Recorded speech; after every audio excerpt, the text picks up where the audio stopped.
आज विश्वंभर आणि मी 50 सभा महाराष्ट्रात झाल्यानंतर पहिल्यांदा अनुभवलं की सुसंस्कृत लोकांचं शहर म्हणवण्याला जाणाऱ्या पुण्यामध्ये असंस्कृतपणा कसा असू शकतो।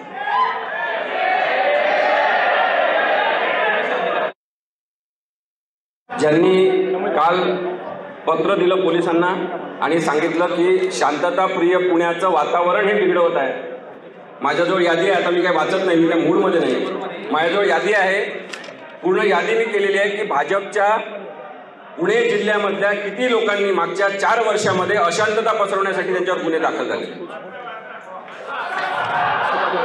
नाही, आता तो वेळ आहे, मी तुम्हाला सांगतो, पण हे चुकीचं आहे।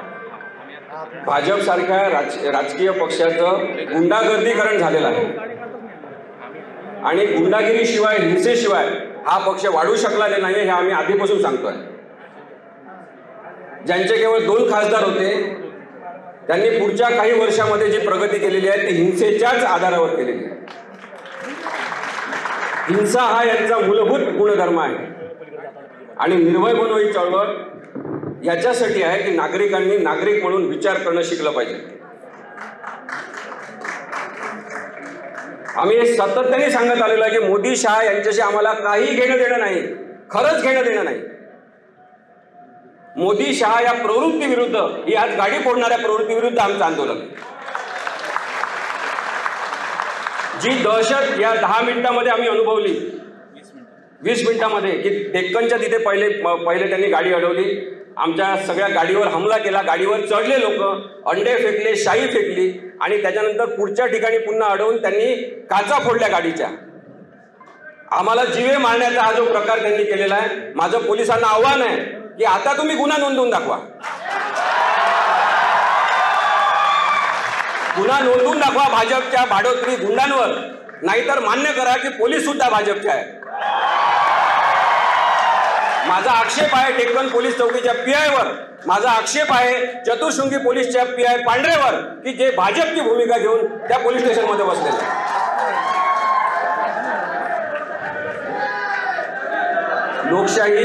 लोकशाही ज्या पद्धतीने रसातळाला घालवण्याचा प्रयत्न हे लोक करत आहेत। काय म्हटलं होतं निखिल वागळे सरांनी त्यांच्या ट्विटमध्ये, मी ते काही सांगत नाही, त्यांच्यावर गुन्हा दाखल झालेला, आम्ही केस चालू होती, आम्ही आजच त्यांचा अँटिसिपेटरी बेलचं अप्लिकेशन दाखल केलेलं आहे। मला माहिती आहे अनेक न्यायाधीश सुद्धा आज नरेंद्र मोदी आणि त्यांच्या पिल्लावळीचं नाव केवळ FIR मध्ये पाहिल्याबरोबर घाबरतात आणि समोरच्या माणसाला न्याय देत नाही, माहिती आहे आम्हाला, तरी पण आम्ही न्यायालयात जाणार, कारण न्यायालय आमचं सगळ्यांचं, नागरिकांचं आहे। भारतीय संविधान यांना जर गंमत वाटत असेल, भारतीय संविधान यांना गंमत वाटत असेल, डॉक्टर आंबेडकरांनी लिहिलेल्या सगळ्या मार्गदर्शक सूचना आणि नियमावली यांना जोक वाटत असेल, तर 2024च्या इलेक्शन मध्ये आता यांना दाखवून द्या।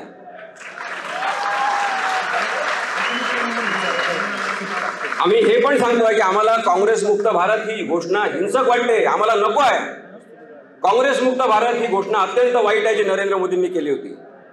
काँग्रेस मुक्त भारत ही घोषणा करताना त्यांचा उद्देशच आहे की विरोधी पक्ष मुक्त संसद यांना पाहिजे, विरोधी आवाज यांना नको आहे। आमचं म्हणणं आहे की इथे राष्ट्रवादी काँग्रेस ओरिजिनल असला पाहिजे, शिवसेना पक्ष ओरिजिनल असला पाहिजे, इथे काँग्रेस सुद्धा असलं पाहिजे, इथे भाजप सुद्धा असला पाहिजे। आम्ही त्याच्यासाठी पण भांडू। प्रत्येक राजकीय पक्षाला भारतीय संविधानामध्ये स्थान आहे। बाबासाहेब आंबेडकरांनी सांगितलेलं आहे की प्रत्येकाला आपलं राजकीय मत स्वातंत्र्य आहे, पक्ष काढण्याचं स्वातंत्र्य, प्रचार करण्याचं स्वातंत्र्य आहे। मग लोकशाहीचा आवाज तुम्ही का दाबता हा प्रश्न आहे। ज्या 20 मिनिटांमध्ये आम्ही जी मरणाची दहशत अनुभवलेली आहे, आज आम्ही इथं पुण्यात राहतो, विश्वंभर आणि मी, आमच्या जीवाला आज धोका आहे हे सगळ्यांनी जगजाहीर पद्धतीने रस्त्यावर पाहिलेलं आहे। अजूनही बाहेर लोक घोषणा देत आहेत, कशासाठी, कोणी तुम्हाला भडकवलेलं आहे? दिशाभूल झालेले हे सगळे बाहेरचे लोक आहेत, त्यांना सुद्धा आम्ही माफ करायला तयार। माझं स्पष्ट मत आहे की निखिल वागळे सरांनी जे काही मत व्यक्त केलेलं आहे त्यांना ते मांडण्याचा हक्क आहे। प्रश्न इथे निखिल वागळे सरांच्या ट्विटचा नव्हता। हा कार्यक्रम कशासाठी आपण आयोजित केलेला आहे?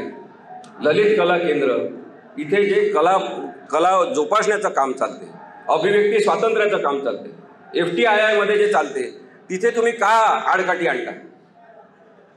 भारताने यापूर्वी मोठी सहिष्णुता अनुभवलेली आहे। जेव्हा अनेक नाटकं झाले, अनेक सिनेमे त्याच्या अशा विषयांवर झाले, मी स्वतः खेड्यात वाढलेलो आहे, रामलीला मी पाहिलेले आहे. हातावर केस असलेले, दाढी आणि मिशा केलेले असे पुरुष सीतेचा रोल करताना मी पाहिलेले आहे. याचा अर्थ तो पुरुष जो रोल करणार आहे त्यांनी जन्मभर सीतेसारखं राहायचं का?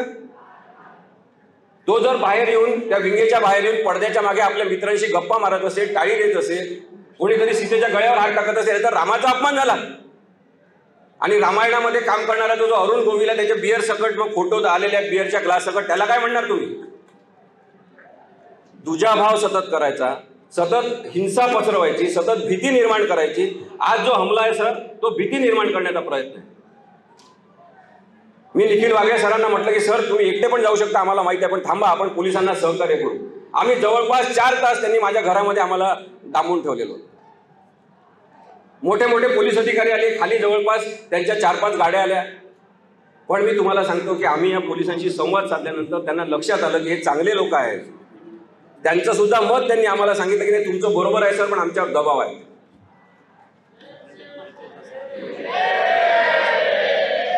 इथे सगळे काँग्रेसचे सुद्धा ज्येष्ठ लोक बसलेले आहेत. त्यांच्याशी बोला कधीतरी, भाजपच्या लोकांनी बोला कधीतरी त्यांच्याशी, की लोकशाही त्यांनी कशी अनुभवलेली आहे, कशी बघितलेली आहे. काय सांगायचं आम्ही लोकांना, माझ्या पिढीच्या लोकांना? मला फार वाईट वाटते की ज्या पद्धतीने ललित कला केंद्रामध्ये मारहाण करणाऱ्या विद्यार्थ्यांवर गुन्हे दाखल नव्हता, ज्यांना मारहाण केली त्यांनाच आरोपी करण्यात आले. ज्यांनी मारहाण केली त्यांच्यावर अजूनही गुन्हे दाखल झालेले नाही. त्यांची हिंमत वाढली, दुसऱ्या दिवशी ते गेले ललित कला केंद्रावर. ही जी निळी शाई आमच्या याच्यावर फासली त्यांनी सगळ्या गाडीवर, आमच्या अंगावर टाकण्याचा प्रयत्न केला. ही शाई त्यांनी तिथे सुद्धा वापरली. ही शाई वापरणारे एकच आहेत, ते गुन्हेगार आहेत. त्यांनी ललित कला केंद्रावर शाई उधळली, त्यांनी तिथली मोडतोड केली, फर्निचरची तोडफोड केली, कारण यांना अभिव्यक्तीच मान्य नाही. आणि म्हणून हा लढा जास्त गंभीर आहे. सगळ्या राजकीय पक्षाच्या लोकांनी खरं तर विचार केला पाहिजे की गुंडांची गरज का पडते. भाजपने विचार केला पाहिजे की एवढी मोठी सत्ता असूनही त्यांना गुंडांची गरज का पडते. गुंडायुक्त राजकारण जे भाजपने केलेलं आहे, प्रत्येक राजकीय या पक्षांनी काही ना काही गुंडागर्दी करण्याचा प्रयत्न केला, पण आज जी झुंडशाही आणि गुंडशाही भाजपने आणलेली आहे तसं आम्ही कधीही अनुभवलेलं नाही. निखिल वागळे सर इथे बसले आहेत म्हणून मी मुद्दाम सांगतो की जेव्हा मी वकिली सुरू केली त्याच्यानंतर त्यांनी आम्हाला चॅनलवर बोलवणं सुरू केलं, विश्वंभरला पण बोलवणं सुरू केलं. इथे बसलेल्या अनेकांना त्यांनी संधी दिली की तुम्ही या तुमचं म्हणणं सांगा. तेव्हा दर्जेदार चर्चा यांनी केल्या. त्यांच्या पण लोकांना बोलवलं, विरुद्ध मतं सुद्धा घेतले. तेव्हा आम्ही मतं मांडत होतो काँग्रेस विरुद्ध, राष्ट्रवादी विरुद्ध. इथे बसलेले आहेत अभय छाजेड सर आहेत, रमेश बागवे सर आहेत, दादा आहेत, दंगेकर साहेब आहेत. कोणालाही तुम्ही विचारा, आम्ही अत्यंत तिखट शब्दात, अत्यंत टोकदार शब्दात राष्ट्रवादी काँग्रेस यांच्या सगळ्या धोरणांबद्दल आम्ही टीका करत आलेलो आहे. पण यांनी कधी आम्हाला धमकी दिली नाही. यांनी कधी आम्हाला म्हटलं नाही तुम्ही घरातून बाहेर निघून दाखवा. प्रश्न हा आहे की त्यांना लोकशाही कळते आणि भाजपच्या लोकांना लोकशाही कळतच नाही. रामावर बोलायचं नाही, ठीक आहे, रामाचं नाव आम्ही घेणार नाही, पण राम आमच्या श्वासात असेल तर आम्ही काय करायचं? मी विनोबा भावेंना पाळतो, विनोबा भावेंना मी फॉलो करतो. तुम्ही वाचा सगळेजण. श्वासासोबत राम म्हणायचं आणि श्वास सोडताना हरी म्हणायचं, हे तत्व विनोबा भावेंनी दिलं होतं. राम हरी. आम्ही म्हणणार राम हरी. तुमचा राम असा हिंसक असेल तर तो नथुरामचा राम तुमच्या जवळ ठेवा, आमचा राम आमच्या जवळ.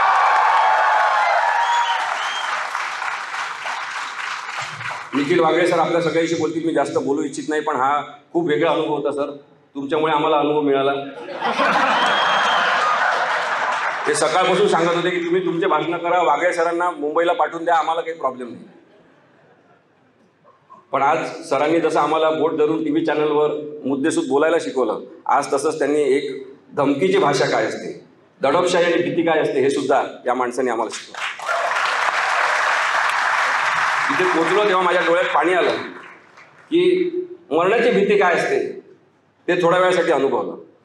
मारलं असतं कोणीतरी, धमक्या आधी पण दिलेल्या आहेत, पण मी तेव्हाही पोलिसांना जबाब देऊन दिला की ठीक आहे धमक्या देतात, पण आम्ही का मरायचं इतक्या लवकर? काय केलं आम्ही?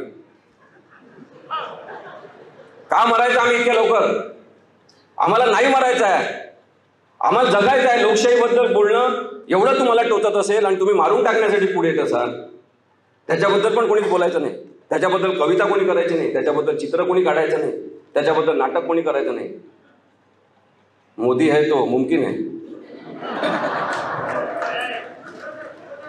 मला फार वाईट वाटलं आणि म्हणून मी एवढा वेळ आपल्याशी बोललो. मी निखिल वागळे सर आणि आपल्यामध्ये जास्त वेळ राहत नाही, पण मी विश्वंभर आणि आम्ही सांगू इच्छितो की आम्ही अहिंसक मार्गाने, लोकशाही पद्धतीने, शांततामय मार्गाने आमचं म्हणणं मांडत राहणार आहोत. महाराष्ट्रामधले या पूर्ण महिन्याभरातले कार्यक्रम ठरलेले आहेत. सोलापूरला कार्यक्रम आहे, 11 तारखेला सोलापूरला कार्यक्रम आहे, चंद्रपूर गडचिरोलीला कार्यक्रम आहे 23 आणि 24ला. आमच्या 50 सभा झालेल्या, आता अजून 50 सभा आम्ही करू. लोकशाहीबद्दल जाहीरपणे बोलण्याचं शतक आम्ही करू. महाराष्ट्र धर्म आपला आहे की भाजपला 2024 मध्ये महाराष्ट्रातून तरी हाकलून लावायचं. जी सूज झालेली आहे भाजपवर, मी तिथे पाहत होतो, दीपक मानकर साहेबांचा मुलगा, दीपक मानकरचा मुलगा होता ना, गाडीवर चढला होता. मला आश्चर्य वाटलं, रे काँग्रेसच्या संस्कृतीमध्ये वाढलेला एक माणूस. गुंड, ही एवढे गुंड प्रवृत्ती. आम्ही दीपक मानकर साहेबांना भेटणार आहे की सांभाळा, तुमच्या मुलाला जर मोठा नेता करायचा असेल तर या झुंडीतून बाहेर काढा. शांततामय मार्गाने, अहिंसक मार्गाने आपलं म्हणणं सांगितलं जाऊ शकते. ज्या कोणाला भाजपच्या लोकांना सुद्धा चर्चा करायची असेल, आता इकडे एवढ्या गर्दीमध्ये ते लोक काही जण बसलेले आहेत, हे ऐकत आहेत, आता ते बोलणार नाही. पण तुमच्या सगळ्या भाजपच्या लोकांना, संघाच्या लोकांना, एबीव्हीपी काय म्हणतात त्याला, अखिल भारतीय विद्यार्थी परिषद, भारतीय जनता युवा मोर्चा, या सगळ्यांना कृपया जाऊन सांगा, आमचं भांडण खरंच मोदी शहाशी नाही आहे. त्यांनी घरी जाऊन बसावं, आम्ही त्यांच्याबद्दल काही बोलणार नाही. पण तुम्ही आज जो दाबण्याचा प्रयत्न केलेला आहे, आम्ही आता अजून जास्त उसळीने वरती येऊ.